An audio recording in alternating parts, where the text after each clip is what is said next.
Bueno, pues muchas gracias por esa presentación, Imelda.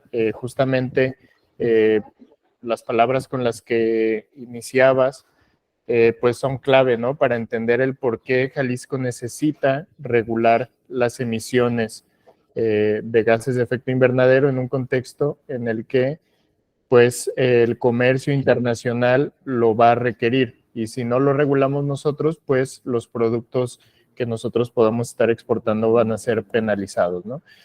Para eso diseñamos esta política pública, ¿no? Que es el ecosistema jalisciense para la descarbonización, en donde partimos de los principales riesgos identificados para la economía en el mundo, ¿no? Esta es la tabla del Foro Económico Mundial que identifica los principales riesgos a la economía global. En los dos siguientes años, pues lo que se identifica, el primero es el costo pues de la vida en general, y seguido por eventos naturales o climatológicos extremos, ¿no? En contraste con los 10 años siguientes, pues vemos que de los 10, 6 son riesgos asociados al medio ambiente, ¿no? El primero es la falla en la mitigación a la acción climática, la falla a la adaptación y demás, y esto representa pues grandes riesgos para el decrecimiento de la economía, ¿no? En el caso de nuestro país, pues lo que se estima es una reducción del Producto Interno Bruto per cápita de Jalisco, ¿no? En el escenario con el que tenemos tendencia, pues a lo que estaríamos llegando es a una reducción del 4.7%, ¿no? Que es con un escenario de un incremento de 2 grados centígrados en la temperatura media. Entonces, tenemos ya este problema de frente, ¿no? Y bueno, para esto y justamente para descarbonizar el sector económico, ¿no? El combate al cambio climático se hace en muchos frentes, pero pues la manufactura y el comercio son uno de los principales. Para esto hay varios instrumentos, principalmente estos dos: el sistema de comercio de emisiones y el impuesto a las emisiones de gases de efecto invernadero. Y aquí tenemos una gráfica, ¿no? Rápidamente decía Imelda en la introducción que se ha implementado en 36 países y además tenemos implementado en varios gobiernos subnacionales, ¿no? Por ejemplo, California, Oregon, Washington en Estados Unidos, Quebec, Columbia Británica en Canadá y demás. Entonces, realmente es un punto en el que no nos podemos quedar atrás, ¿no? Para esto, uno de los principales componentes de este ecosistema es el mercado jalisciense de carbono. Es un mercado local voluntario en donde partimos de esta estructura. En la parte superior pueden ver, bueno, como en cualquier mercado, está conformado por la oferta y la demanda. En la parte de arriba está la parte que ofrece la demanda, y en la parte de abajo los que demandan la compra de reducciones certificadas de emisiones, que es la materia que se comercia aquí, ¿no? Entonces, estas reducciones certificadas de emisiones son también conocidos como créditos de carbono. Estos créditos de carbono lo que hacen es acreditar un crédito que equivale a 1 tonelada de dióxido de carbono equivalente que ha sido capturado o reducido con respecto al actuar usual de ciertos sistemas, ¿no? Por ejemplo, en Jalisco Respira, que arriba tenemos nuestra política ambiental y todos ellos generan créditos de carbono, o van a generar créditos de carbono. En Jalisco Respira tenemos la modernización del transporte público del área metropolitana de Guadalajara. Hay una diferencia entre los sistemas que se están implementando, como la línea 3, línea 4, mi macro periférico, y las emisiones que venían dando los sistemas tradicionales del hombre camión, ¿no? Entonces, esta diferencia es lo que se traduce en las toneladas evitadas y que se pueden comercializar en en este mercado, ¿no? Y así nos vamos. En Jalisco Reduce son proyectos de gestión integral de residuos o de economía circular, y en Jalisco con Bosques pues tenemos todos los proyectos que ayudan a capturar carbono de la atmósfera a través de plantaciones forestales, ¿no? O conservación de ecosistemas. Y en la parte de abajo lo que tenemos son los instrumentos por los cuales las empresas que quieran participar en este mercado se van a ver incentivadas, ¿no? El primero, a la izquierda tenemos el impuesto a las emisiones, el cual pues se puede compensar cierto porcentaje de las emisiones para reducir el pago del impuesto, se deduce una parte, y en la parte derecha tenemos un distintivo voluntario que justamente lo que da es reconocimiento en el mercado y sí se acredita pues el cumplimiento de la descarbonización de la empresa, ¿no? Esto pues se encuentra en el mercado jalisciense de carbono, donde tenemos pues un registro en donde se da la compra y venta de estos créditos y que deriva en una bolsa climática que puede ser tan compleja como queramos, ¿no? Aquí, esto es lo que les decía, tenemos estas políticas públicas ambientales que derivan en cierto tipo de créditos de carbono, forestales, de metano o de transporte público. Y tenemos a nuestros instrumentos, la Alianza Empresarial por el Clima como plataforma de diálogo para llegar a acuerdos, incentivar y mejorar esta política pública, el impuesto a las emisiones y el sello bajo en carbono. Como un repaso únicamente, los compromisos adquiridos por los miembros de la alianza, de aquí partimos, ¿no? Está el reportar el inventario de alcances 1 y 2 en el año 1, de alcance 3 en el año 2, y establecer sus objetivos basados en ciencia para la descarbonización. En el sello bajo en carbono, lo que tenemos son 3 niveles de certificación. El nivel oro para las empresas con reducción de emisiones acorde a su ruta de descarbonización. El nivel platino, que además de tener este cumplimiento del nivel oro, compensan hasta un 10% de sus emisiones. Y el nivel diamante, que acredita la reducción del 50% con respecto a las emisiones verificadas que reportó para tramitar este distintivo, y a partir de aquí pues se exenta del impuesto de las emisiones, ¿no? Y el nivel, este mismo nivel diamante, pero ya siendo carbono neutral, ¿no? Con una compensación máxima del 5%. Hacia acá tendrían que ir todas. ¿Por qué está limitada la compensación? Bueno, porque dejar un porcentaje abierto o no topando la compensación, pues tendríamos empresas que siguen emitiendo más y más y que compensan todas esas emisiones, y realmente ese no es el objetivo de la mitigación, ¿no?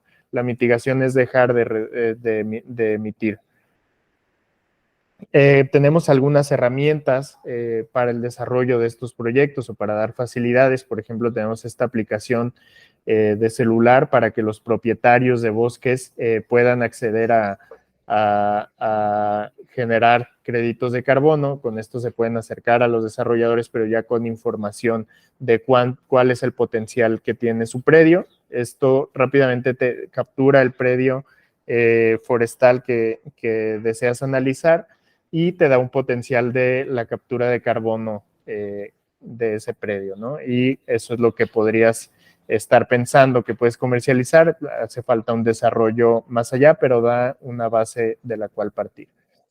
El registro, lo que les decía, es una plataforma para hacer las transacciones de compra y venta, que más que nada, este es un ejemplo, ¿no? Lo que quisiéramos para Jalisco es que esté más detallado el proyecto, que tenga pues cobeneficios de algunos proyectos, por ejemplo, de biodiversidad, o de cuántas personas han sido beneficiados, por ejemplo, por el cambio de un sistema de transporte público, y pues todo eso le va dando mayor valor a los créditos, que también se traduce en un mayor valor pues implícito para los objetivos.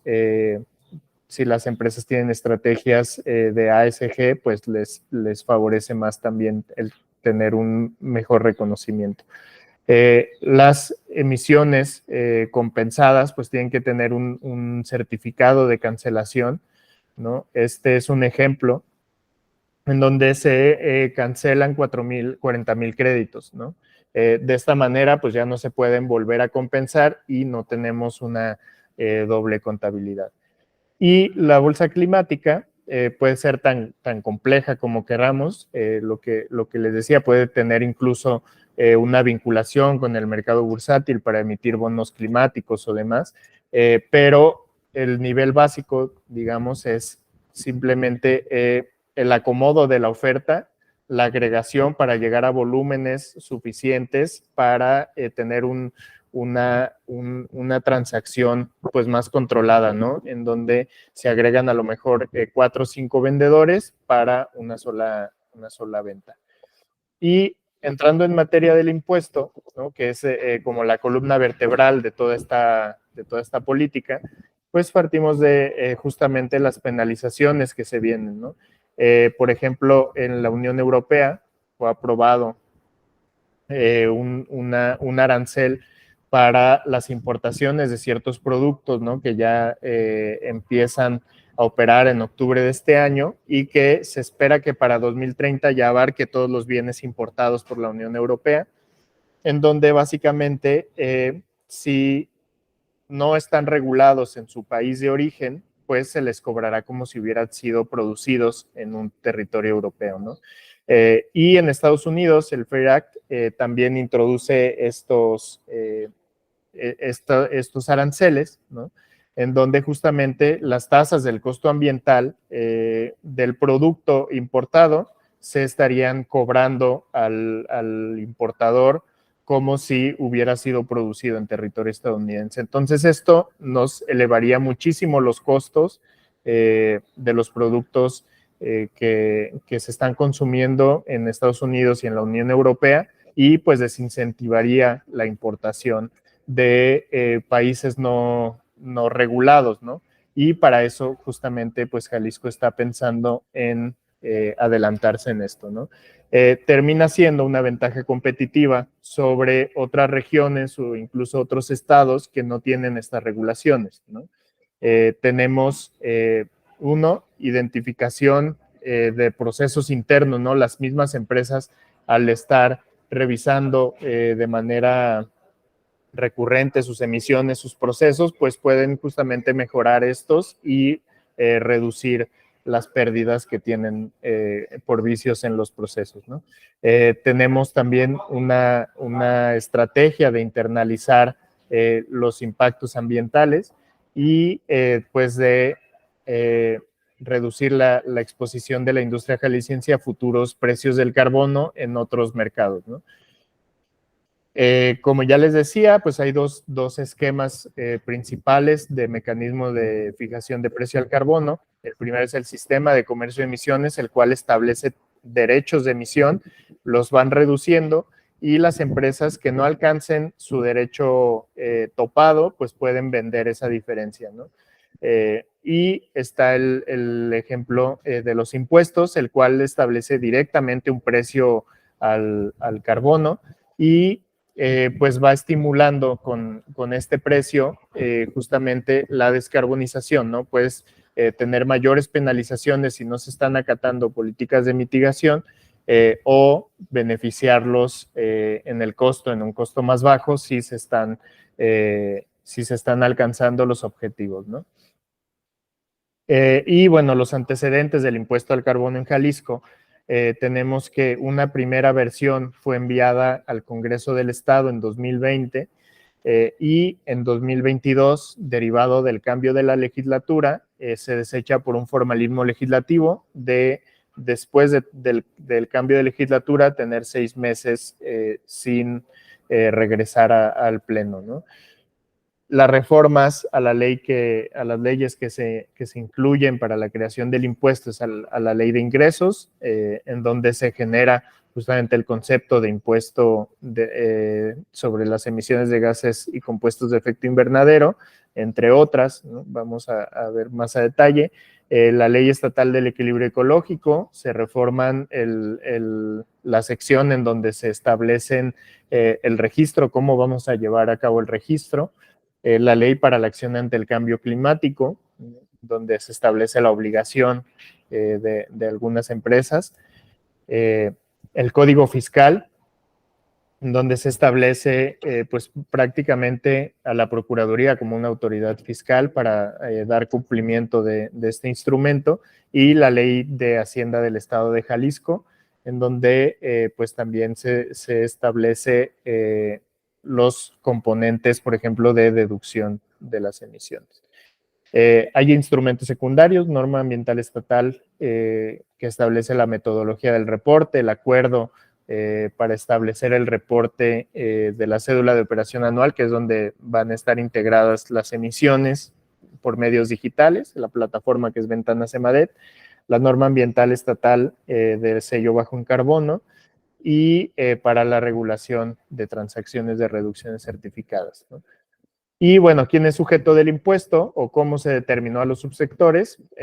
Justamente por la cantidad, se hizo un análisis con la cantidad de emisiones de gases y compuestos de efecto invernadero, de la información existente, la factibilidad de la medición, reporte y verificación de ciertas actividades, la cobertura del sistema de comercio de emisiones federal y el impuesto federal al carbono, que pues ahorita podemos ver que no es como tal un impuesto al carbono, ¿no? Porque no tiene el destino específico para eso, la aportación de cada subsector al Producto Interno Bruto estatal y la capacidad contributiva de los sectores, ¿no? Está diseñado con un umbral. El umbral es justamente la línea que si se sobrepasa y perteneces a cierto subsector, pues eres sujeto obligado. Este umbral se va modificando a lo largo del tiempo para llegar, iniciamos con un umbral de 25,000 para terminar en 2030 con uno de 7,000. Sin embargo, tiene cierta flexibilidad, ¿no? Hay un rango del umbral donde está dado por esta ecuación, ¿no? Integramos algunos criterios económicos. Por ejemplo, en la primera etapa se tiene que hacer una revisión cada 2 años para pasar al siguiente nivel del umbral. Sin embargo, puede tener una desviación. Esta desviación está dada por la tasa de inflación y el Producto Interno Bruto. En una crisis económica, por ejemplo, tendríamos que pasar de las 25,000 a las 20,000 que marca la siguiente etapa, se tiene que aplicar esta ecuación para definir la desviación del umbral, y podríamos tener a lo mejor una tasa que esperemos que nunca suceda, del 13%, y el PIB se nos cayó un 7%, tenemos la desviación permitida del 20% y terminaríamos, en vez de en 20,000, en 23,000 400, 500 por ahí, ¿no? Estos son los sujetos del impuesto: el sector energético, el sector industrial y subsectores, el sector de residuos y el sector de servicios, ¿no?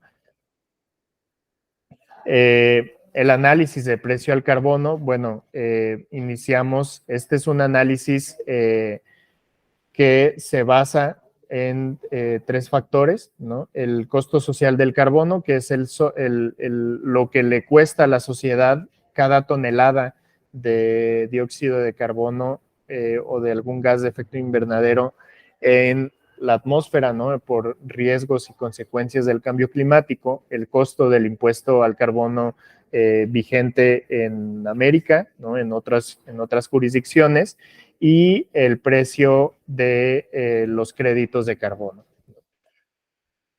Y con base en esto, pues se construyó una ecuación para llegar al costo unitario, la cual pues es la siguiente. Tenemos el costo unitario, que debe de ser mayor al promedio de las reducciones certificadas de emisiones, y se calculará con la mediana del precio del carbono en las Américas, ¿no? De lo vigente en otras jurisdicciones, es decir, ordenados de mayor a menor los precios, justamente el valor que está a la mitad, ¿no? Y a esto se le suma un valor que va de menos 0.3 a 0.3 de este mismo valor. Es decir, tenemos una desviación de la mediana, 30% arriba o 30% abajo, y a esto se le suma el 0.1 del costo social del carbono para América Latina. Y todos estos valores son o tienen que ser consultados de fuentes oficiales. El precio de las reducciones de emisiones se tomarán del Ecosystem Marketplace, el precio del carbono en las Américas del Banco Mundial, del informe anual del Banco Mundial, y el costo social del carbono del CEPAL de Naciones Unidas, ¿no? Y bueno, aquí me faltó mencionar cómo se determina, porque lo que nos da es un rango, ¿no? Por este menos 0.3 a 0.3, ¿cómo se determina el valor del precio, el valor del carbono? Bueno, este intervalo se divide en 10, que son los deciles, y justamente se selecciona el correspondiente al nivel del incumplimiento de las metas climáticas por parte de la industria, ¿no? Entonces, en la medida en que se tenga un cumplimiento satisfactorio, pues se va a tener el precio posible más bajo, y no así si se tiene un incumplimiento mayor, ¿no? El objeto del impuesto son las emisiones de alcance 1, las cuales pues son las que suceden directamente en la planta, ¿no? Y para el reporte, pues se emite la norma ambiental estatal que describe la metodología para el reporte. Hay mecanismos de flexibilidad. Lo que les decía, se puede compensar hasta el 20% por reducciones certificadas de emisiones o créditos de carbono. Para esto tienen que contar con el certificado de cancelación voluntaria que mostré previamente, y para poder obtener ese certificado, pues los créditos de carbono tienen que estar vendidos en un estándar reconocido. Y hay otro mecanismo también de deducción que son acumulables, por instalación de energías renovables o eficiencia energética o tecnologías que deriven en la reducción de emisiones en planta. Para esto se considera el costo total de la inversión, y este costo total se puede ir derivando en los diferentes años con un tope del 25% de la contribución que corresponde a cada año, pero, por ejemplo, puedes deducir el primer año el 25%, el segundo el 25%, y así hasta eliminar o hasta tener el retorno total de la inversión. Y para esto se calcula también o se le suma la tasa de inflación para que la inversión que hicieron no se deprecie. Y hay algunas exenciones, ¿no? Por ejemplo, está la exención por regulación probada, que es cuando las empresas pues ya participan en el sistema de comercio de emisiones de la Federación y que el sistema de comercio de emisiones se encuentra en fase operativa. Si es así, la empresa pues solamente tiene que reportar a Jalisco por términos informativos del propio inventario estatal, pero no participará en el impuesto. Y la exención por autorregulación, que es cuando obtiene el sello bajo en carbono en el nivel diamante. Y bueno, el destino del impuesto, el 45% se estaría yendo al Fondo Estatal de Protección al Ambiente para proyectos de mitigación y adaptación al cambio climático, justamente para seguir generando créditos de carbono. El 40% al Fondo Jalisco de Fomento Empresarial, FOJAL, para el programa de financiamiento verde, y el 15% al Fondo Impulso Jalisco, justamente para dar apoyo a las empresas para implementar tecnologías de control y reducción de emisiones. Este proyecto de impuesto de reforma ha sido socializado, se ha tenido 4 sesiones con diferentes cámaras y asociaciones, 4 sesiones con empresas, una por ejemplo, con la Alianza Empresarial por el Clima, sesiones individuales, y bueno, se emitió respuesta a todos los comentarios por escrito debidamente justificado, ¿no? Vía oficio. Se recibieron también comentarios por medio de un formulario que estuvo abierto por el periodo que se habilitó para esto, y todos los comentarios también fueron contestados vía oficio a quienes nos los hicieron llegar. Y bueno, algunas preguntas frecuentes que se tuvieron, por ejemplo, cómo la iniciativa privada podría contribuir a la estrategia de disminuir los efectos de la deforestación. Bueno, por ejemplo, adquisición de créditos de carbono del sector forestal para proyectos que tienen a lo mejor de reforestación o de sistemas silvopastoriles, ¿no? Que pues están favoreciendo a esto, a combatir a la deforestación, ¿no? Y pues tenemos algunas de estas preguntas. Si tienen alguna podemos regresar.